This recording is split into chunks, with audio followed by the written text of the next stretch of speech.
Film की शुरुआत में हम एक कपल को देखते हैं जिनका कुछ दिन पहले ही बच्चा पैदा हुआ था, मगर किसी वजह से दोनों ही काफी परेशान घबराए हुए थे और अपने घर के सारे आईनों को वो तोड़ रहे थे। बच्चे की मम अपने बच्चे को झूले में डालकर बाहर किसी काम से चली जाती है, जिसके बाद हम बड़ा ही अजीब सीन देखते हैं। झूले के पास से एक बेबी मॉन्स्टर निकलता है जो उस बच्चे के चेहरे पर हल्का सा कट लगा देता है, जिससे उसका खून निकलने लगता है। उधर जब बच्चे की डैड आखिरी शीशे को तोड़ने जाते हैं तो उसे नहीं तोड़ पाती, क्योंकि उस शीशे में से एक चुड़ैल बाहर आकर उसे जान से मार डालती है। बच्चे की मॉम जब वापस आती है तो ये देखकर काफी घबरा जाती है कि उसका बच्चा भी अब नहीं रहा, वो भी मर चुका है। उसका जिस्म नीला पड़ गया था, जो देखने से लग रहा था कि इसे मरे हुए जैसे काफी दिन हो गए हैं। अब ये चुड़ैल जैसे अचानक आई थी वैसे ही गायब भी हो जाती है, जिसके बारे में समझना काफी मुश्किल था। खैर कुछ वक्त के बाद हम दोबारा से कपल को देखते हैं जिनका भी कुछ वक्त पहले ही एक बच्चा हुआ था। इनमें औरत का नाम रेचल था। ये लोग एक नई जगह पर रहने के लिए आए थे। वो लोग अपना सामान अभी रख ही रहे थे कि इसी वक्त उनके लिए एक पार्सल आता है। ये पार्सल रेचल की मोम ने भेजा था, जिसमें कुछ डब्बे और खिलौने थे जो रेचल की बहन और उसके बच्चे के थे। रेचल की बहन और कोई नहीं बल्कि वही औरत थी जिसे हमने शुरुआत में देखा था, और उसी के बच्चे और हस्बैंड के साथ सब हुआ था, यानी चुड़ैल और बेबी मॉन्स्टर ने उन्हें मार दिया। अब उनके साथ हुआ क्या था ये तो हम जानते हैं, मगर क्यों, इस सवाल का जवाब हमें कहानी में आगे जाकर मिलेगा। सामान को देखकर रेचल खुश नहीं होती, ये सोचकर कि मेरी मॉम ने मेरे बच्चे के लिए पुराना सामान भेज दिया और उस बच्चे के खिलौने जो मर चुका है। इस पर उसका हस्बैंड कहता है जो तुम्हारी बहन के साथ हुआ वो एक हादसा था, और अब अगर हम उन चीजों को वहम ना बनाए तो भी अच्छा है। इन चीजों में एक किताब भी थी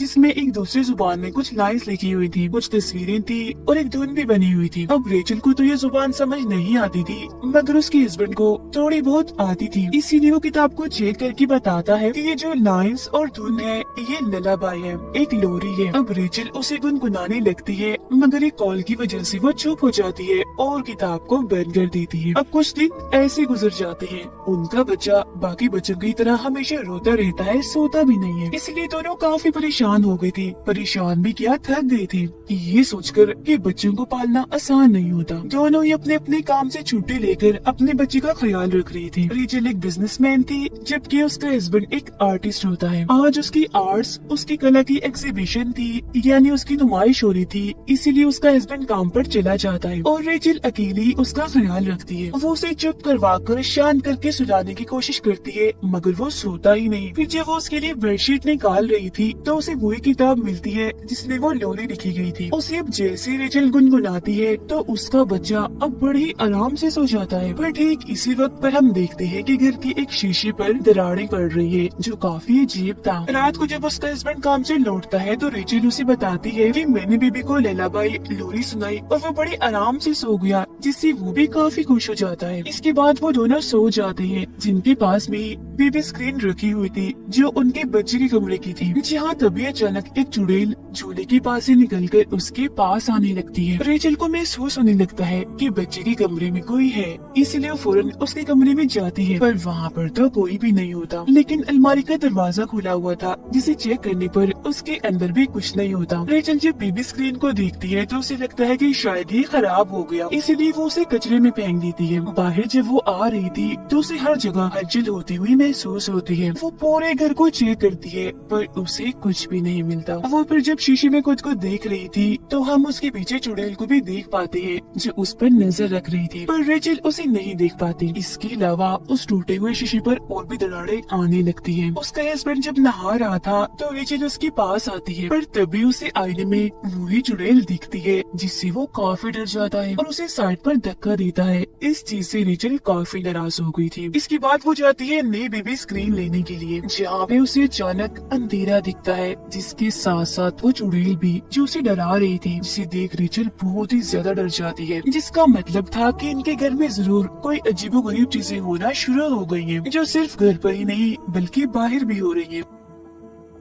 अब वो जो चुड़ैल थी वो शीशे के अंदर से ही रेचल और उसके बच्चे पर नजर रख रही थी और दरारें भी उस पर बढ़ती ही जा रही थी। अब रेचल को अपने बच्चे के कमरे से उसके रोने की आवाजें आने लगती है, मगर हैरत वो तो उसके पास ही था। इसीलिए घबराते हुए वो उसका कमरा चेक करने जाती है, जहाँ झूले में एक और बच्चा रो रहा था। वो जैसे कंबल हटाती है तो वहाँ कोई बच्चा नहीं बल्कि खिलौना था। वो इन सब चीजों से काफी डर गई थी और आसपास के दरवाजे भी क्योंकि अपने आप ही खुल रहे थे, बंद हो रही थी, तो वो घर से बाहर जाकर बैठ जाती है। फिर उसका हस्बैंड जब घर आता है तो वो उसे भी बताती है कि मुझे बहुत डर लग रहा है, शायद घर के अंदर कोई है। तो अब एक रॉड लेकर अंदर जाकर वो चेक करने लगता है, पर उसे भी वहाँ कोई नहीं दिखता। पर हड़बड़ी में उसका तोता अपने पिंजरे से बाहर आकर वहाँ उड़ने लगता है और गलती से वो उस तोते को मार देता है। अब ये तोता बचपन से उसके साथ था, इसीलिए वो काफी दुखी हो गया था। जी हाँ, तभी आकर रेचल उसे संभालती है।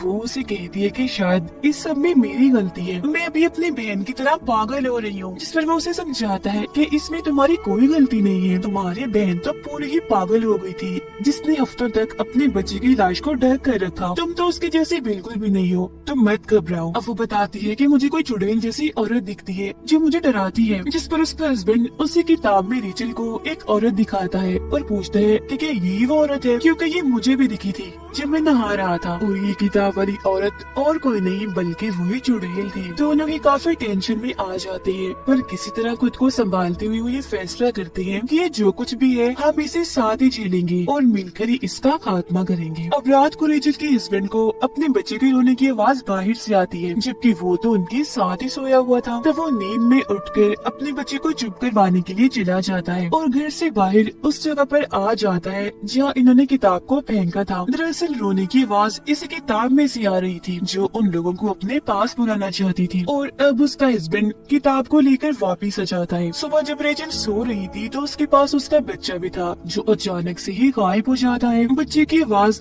चादर के अंदर से आ रही थी, इसीलिए वो अंदर ही अपने बच्चे को ढूंढने लगती है। जहाँ उसे अपना बच्चा मिल तो जाता है मगर मरा हुआ, जो देख वो काफी घबरा गई थी, जबकि असल में उसका बच्चा बिल्कुल ठीक था, जिसे देखकर उसकी जान में जान आती है। अगले दिन उसका हस्बैंड अपने बच्चे को लेकर चला जाता है क्योंकि आज रेचल ने किसी जरूरी काम से जाना था। रेचल का हस्बैंड अब एक चर्च में जाता है जहाँ आकर उसकी मुलाकात एक प्रीस्ट से होती है, जबकि दूसरी तरफ हम रेचल को एक मेंटल हॉस्पिटल में जाता हुआ देखते हैं जहाँ उसकी बहन थी। रेचल का हस्बैंड उस प्रीस्ट को सब कुछ बताता है जिन चीजों का उन्हें सामना करना पड़ रहा था, और वो किसी एक्सोर्सिस्ट के बारे में पूछता है जो भूत प्रेत को कंट्रोल करने की माहिर होते हैं ताकि उन्हें कोई मदद मिल सके। ये सारी बातें सुनकर प्रीस्ट उसे कहती है कि बिल्कुल यही सब रेचल की बहन भी पूछती हुई आई थी, और अब वो उस किताब को देखकर उसके बारे में बताने लगती है। उधर रेचल भी अपनी बहन को सब कुछ बता देती है, जो सुनकर वो कहती है कि क्या तुमने वो ललाबाई लोरी तो नहीं गाई? जिस पर रेचल हाँ में जवाब देती है, जो सुन उसकी बहन डर जाती है और कहती है कि मैंने वो सारा सामान लॉक करके रख दिया था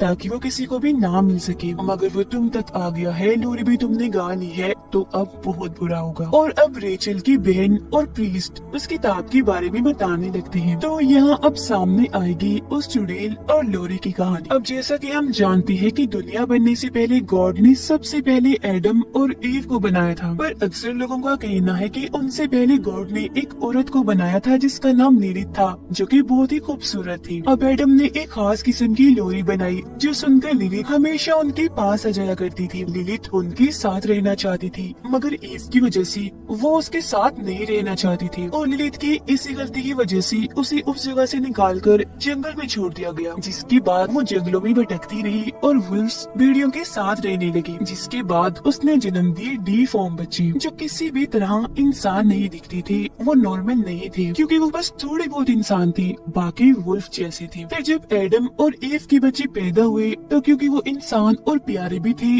तो उनके बच्चों से लिलिथ को जलन होने लगी, इसीलिए उसने उनके बच्चे चुराना शुरू कर दिए, जिसके बाद नस्ल दर नस्ल यही चलता रहा। और इस नस्ल में कोई खास किस्म के बच्चे नहीं थे बल्कि पूरी इंसानी नस्ल के बच्चे थे जो कि एडम और ईव से पैदा हुए थे। ऐसा होने की वजह से एडम ने गॉड से दुआ मांगी, इसलिए इसलिए गॉड ने लिलिथ को उठाकर एक खतरनाक दुनिया में फेंक दिया। अब रही बात ललाबाई यानी लोरी की, तो ये लफ्ज तो आया ही लिलिथ से बचने के लिए। मतलब कि ये एक ऐसी लोरी थी जो लिलिथ से बच्चों को दूर रखती। मॉम सी लोरी गाकर अपने बच्चों को लिलिथ से बचाती, पर वो क्योंकि काफी चालाक थी इसीलिए यहाँ उसने एक चाल चल दी। उसने वही एडम की खास लोरी उठाई और उसमें कुछ ऐसे बदलाव किए जिसे पढ़ने से वो दोबारा से जाग जाएगी, वापिस आ जाएगी। और यही वजह है कि इस ललाबाई लोरी के जरिए आज भी वो बच्चों को ले जाने में कामयाब रहती है जब कोई उसे गाता है।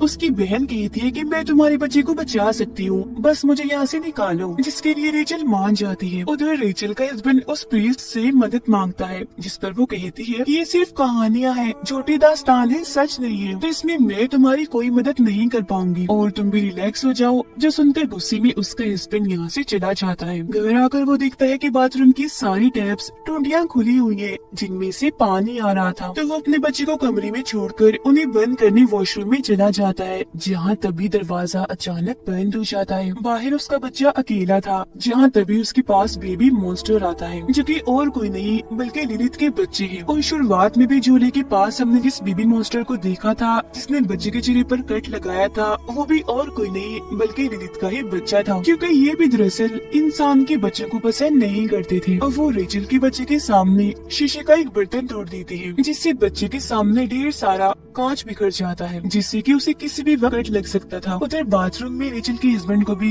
लिलिथ की झलक दिखाई देती है। बच्चा कांच के टुकड़े से अपना हाथ जख्मी करने ही वाला था कि तभी यहाँ रेचल आकर उसे ऐसा करने से रोक लेती है। उसके साथ उसकी बहन भी थी, जिसे देख उसका हस्बैंड पूछता है कि तुम इसे यहाँ क्यों लाई हो, जिस पर वो कहती है कि ये हमारी मदद कर सकती है, पर क्योंकि वो तो उसे पागल समझता था तो उसे ये चीज ठीक नहीं लगती। रेचल की बहन बताती है कि लिली पहले मेरे बच्चे को ले गई और फिर मेरे हस्बैंड को भी उसने मार डाला था, तो अब हमें कैसे भी करके तुम्हारे बच्चे को बचाना है। उस पर हर वक्त नजर रखी जाए और शीशों को ढक कर रखा जाए, और जब भी हम लिलिथ को देखे तो फौरन हम वहाँ से भाग जाए, क्योंकि शीशे के जरिए ही वो नजर रखती है और वहाँ से आती जाती है, क्योंकि वो उसका रास्ता है अपनी दुनिया से यहाँ आने का। रेचल के हस्बैंड के पास एक आदमी की कॉल आती है जो उसे बताता है कि मैं सीनियर प्रीस्ट हूँ, मेरे पास तुम्हारी ये किताब आई है और जिस प्रीस्ट के पास तुम गए थे उसने मुझे बताया है कि तुम्हें मदद चाहिए, कि तुम बताए हुए घर के पते पर फौरन आ जाओ। तो वो ऐसे ही करता है, उस घर के लिए फौरन निकल जाता है। अब घर में रेचल और उसकी बहन ही बच्चे का ख्याल रख रही थी। जहाँ रेचल उससे कहती है कि मुझे लगता है मैं एक अच्छी माँ नहीं बन सकती, जो सुनकर उसकी बहन समझाती है कि ऐसा मत सोचो, ये सब तुम्हारे दिमाग में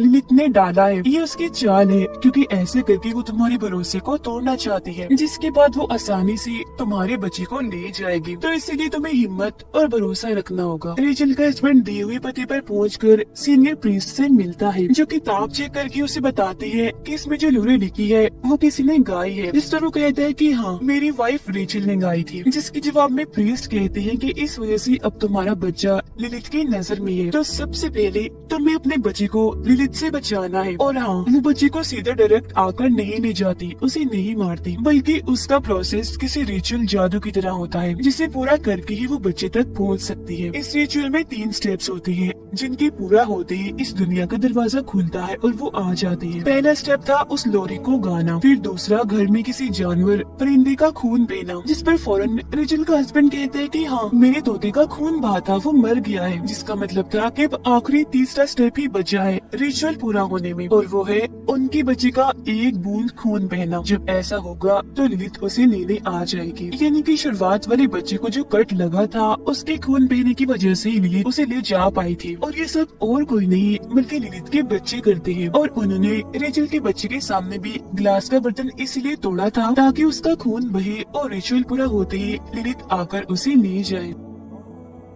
अब प्रीस्ट उसे कुछ खास किस्म की मोमबत्तियां और एक दुआ लिखकर देते हैं, साथ में ये भी कहते हैं कि तुम्हें पूरे यकीन भरोसे से इस दुआ को पढ़ना होगा, क्योंकि लिलिथ बेशक ताकतवर है पर भरोसे की आगे नहीं। इसके बाद उसका हस्बैंड वहाँ से जाने के लिए निकल जाता है, जबकि प्रीस्ट उस किताब को अपने पास ही रख लेती है, क्योंकि ये किताब दुनिया के लिए खतरनाक है। उधर लिलिथ के बच्चे रेचल के बच्चे के पास आ रहे थे उस पर हल्का सा कट लगाने के लिए, पर तभी रेचल की आँख खुल गई थी, तो वो बच्चे को अपने गोद में उठा लिया देती है। अब तभी उसके पास रेचल की बहन आती है, कहती है तुम थोड़ा आराम कर लो, तब तक इसे मैं संभालती हूँ। लेकिन यहाँ पर हमें उसकी बहन की इरादे कुछ ठीक नहीं लग रहे थे, क्योंकि वो शीशे पर से कपड़ा हटा देती है, जो उसे नहीं करना चाहिए था। साथ ही बच्चे को सुई भी छुपाती है, जिससे उसका खून निकल जाता है। जिसके बाद वो लोरी गाने लगती है, जो सुनकर रेचल काफी हैरान हो जाती है और उससे पूछती है कि तुम ऐसा क्यों कर रही हो। जिस पर उसकी बहन बताती है कि मेरा बच्चा अभी भी जिंदा है, जो दूसरी दुनिया में लिलित के पास है, और मैं उसे वापस लाना चाहती हूँ। जब लिलित आएगी तो तुम्हारे बच्चे को ले जाकर वो मेरा बच्चा मुझे वापस लौटा देगी। और हाँ, मैंने ही वो किताब सामान में रखकर तुम्हारे पास भेजी थी। जब से तुम्हारा बच्चा पैदा हुआ था, मैं इसी वक्त का इंतजार कर रही थी, जिससे साफ जाहिर था कि उसकी बहन ही उसकी दुश्मन बन गई, यानी कि ये भी एक जलन ही थी। रेचल को अपनी बहन का ये रूप देखकर बहुत गुस्सा आ गया था, इसीलिए वो उस पर हमला कर देती है। उनकी हत्यापाई हो रही थी कि इस बीच लिलित आकर रेचल के बच्चे को अपने साथ ले जाती है। इसके बाद रेचल के पीछे उसकी बहन आकर उसे शीशे में खींचकर ले जाती है, जो दरअसल उसे लिलित की दुनिया में ले आई थी। उधर जब उसका हस्बैंड घर आ रहा था तो लिलित उस पर भी हमला कर देती है, पर वो जैसी तैसी करके बच जाता है। अंदर जब वो आता है तो उसे शीशे में रेचल दिखती है, जो अगले ही पल गायब हो गई थी। इसीलिए वो सारी मोमबत्तियों को जलाकर सारे शीशों को चेक करने लगता है। लिलित की दुनिया में उसकी बच्ची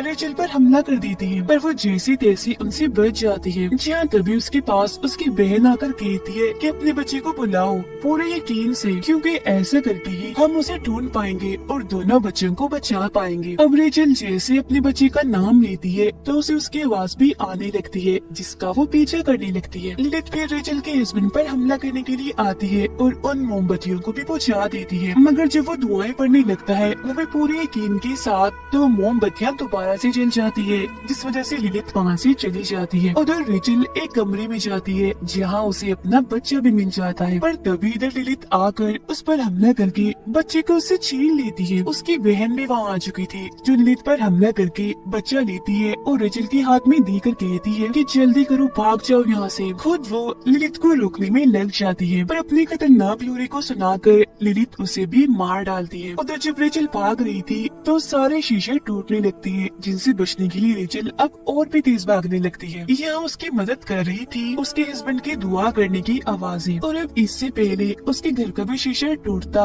वो पहले ही उसे पार करके वापस आ जाती है। अब लिलित भी उन पर हमला करने के लिए आईने से बाहर आने लगती है, पर अब वो दोनों मिलकर एक साथ दुआ को दोहराने लगते हैं और उसे इस दुनिया में आने से रोक देती है। इसके बाद लगता है कि सब कुछ शांत हो गया था, ठीक था, पर ऐसा नहीं हुआ, क्योंकि रेचल की बहन ने अपने बच्चे को उसके बच्चे से बदल दिया था। मतलब कि रेचल जिस बच्चे को बचाकर लाई थी वो उसका नहीं था, बल्कि उसकी बहन का था। और जब वो बच्चा चेक करती है तो सच में उसकी बहन का ही था, जबकि उसका अपना बच्चा तो अभी भी लिलित की दुनिया में उसके पास था, जो देखकर वो बहुत ही ज्यादा दुखी हो जाती है। और अब यहाँ उसकी बहन का मकसद तो पूरा हो गया था, वो सिर्फ अपने बच्चे को ही बचाना चाहती थी, जिसका मतलब साफ था कि वो सच में ही पागल हो गई थी। बेशक खुद भी वो एक माँ थी, पर उसने इस बात का रियाज नहीं रखा कि उसकी बहन भी एक बच्चे की माँ है। इसके बाद हम देखते हैं कि रेचल का हस्बैंड उस किताब को चुराकर रेचल के पास ले आता है, क्योंकि अब ये दोनों अपने बच्चे को वापस लाने के लिए लिलित की दुनिया में जाना चाहते थे। पर अब उनका सामना सिर्फ लिलित से ही नहीं बल्कि किसी और से भी होगा, और वो थी वहाँ बनने वाली एक नई चुड़ैल, जो और कोई नहीं बल्कि रेचल की बहन थी। जी हाँ, और अब उसके पास ही रेचल का बच्चा है, जिसका मतलब था कि अब चीजें पहले से भी कई भयानक और खतरनाक होने वाली है। और बस